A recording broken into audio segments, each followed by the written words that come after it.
el gobierno planeaba un ejército de 22.000 efectivos para un escenario a la ucraniana. El secretario de Hacienda de la Generalitat José Luis Salvador tenía un informe elaborado por asesores de Esquerra que apostaba por crear un ejército para defenderse de conflictos armados. El ejecutivo de Carles Puigdemont estaba preparándose para la posibilidad de que se desatara un conflicto bélico con el resto de España tras la declaración unilateral de independencia. El secretario de Hacienda del gobierno José Luis Salvador, mano derecha de Oriol Junqueras y uno de los arquitectos del proceso secesionista, manejó un informe un mes antes de la consulta del 1 que abogaba por la creación de un ejército compuesto por hasta 22.000 soldados para afrontar ataques armados contra Cataluña al día siguiente de la ruptura.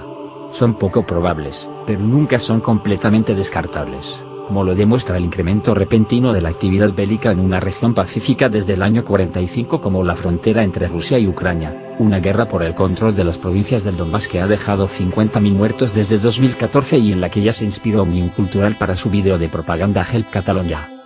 La afirmación aparece en un dossier interno supervisado por el diputado de Esquerra en el Parlamento Europeo Jordi Soler y el profesor de Ciencias Políticas de la Universidad Pompeu Fabra de Barcelona Lluís Pérez Lozano, militante del mismo partido.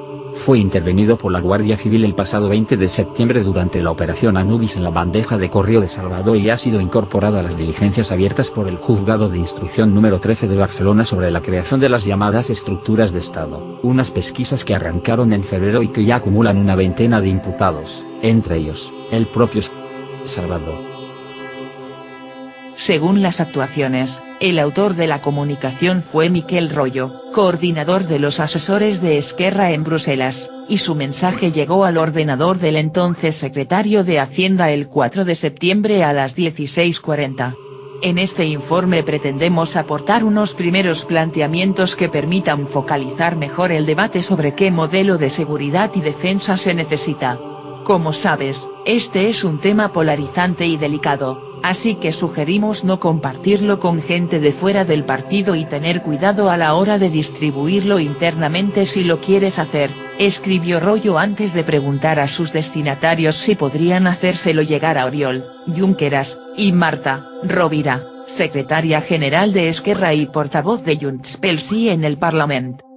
Tras un recorrido por los modelos de seguridad de otros países y un análisis de los riesgos que afrontaba una hipotética Cataluña independiente, el informe de 88 de páginas, adelantado por El Mundo, se decantaba por la necesidad de que el futuro nuevo Estado dispusiera de un ejército como parte de la respuesta que la República deberá dar a amenazas como los conflictos armados o ante retos como la defensa del espacio marítimo y la protección de infraestructuras críticas.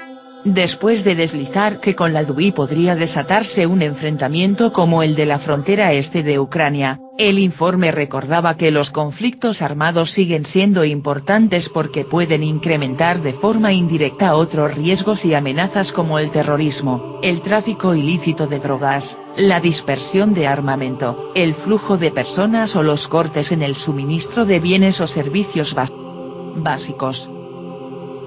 En ese contexto, los autores aconsejaban fijarse en los ejércitos de países europeos supuestamente comparables a una Cataluña independiente, como Austria, Dinamarca y Suiza.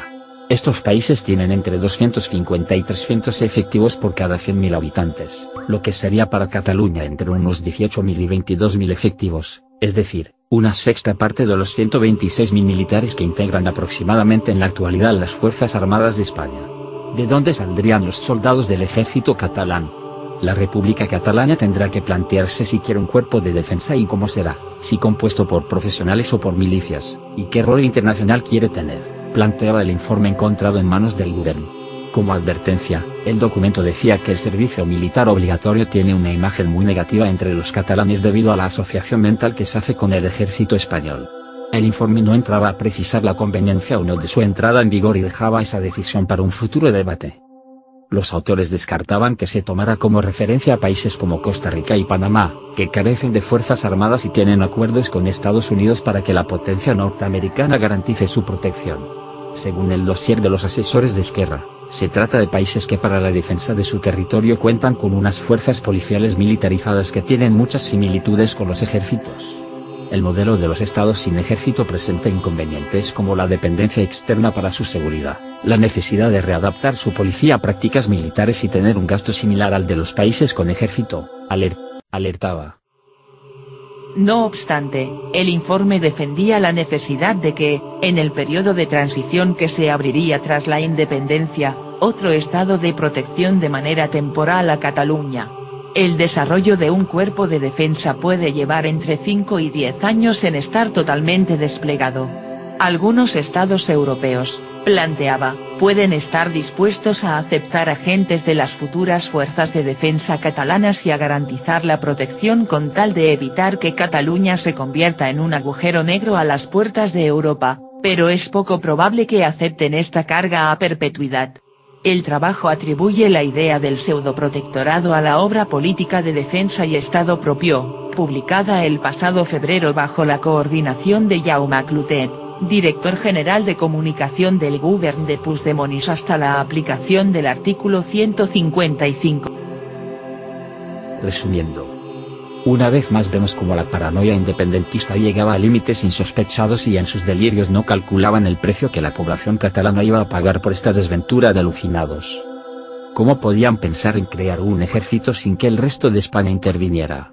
Porque cada día estamos viendo que aparecen más historias surrealistas llevadas a un paroxismo absoluto. ¿Pensaban que la Unión Europea iba a apoyar semejante dislate? Los desvaríos del señor Puigdemont y sus correligionarios son tan patentes como absurdos. Vemos todos los días a este prófugo de la justicia hacer declaraciones cada vez más descabelladas. Tan pronto dice una cosa que desdice al día siguiente, no tiene ninguna credibilidad a todos los niveles. En Bruselas ya no le hacen ni caso y en su partido tiene críticas internas que ya empiezan a levantar ampollas.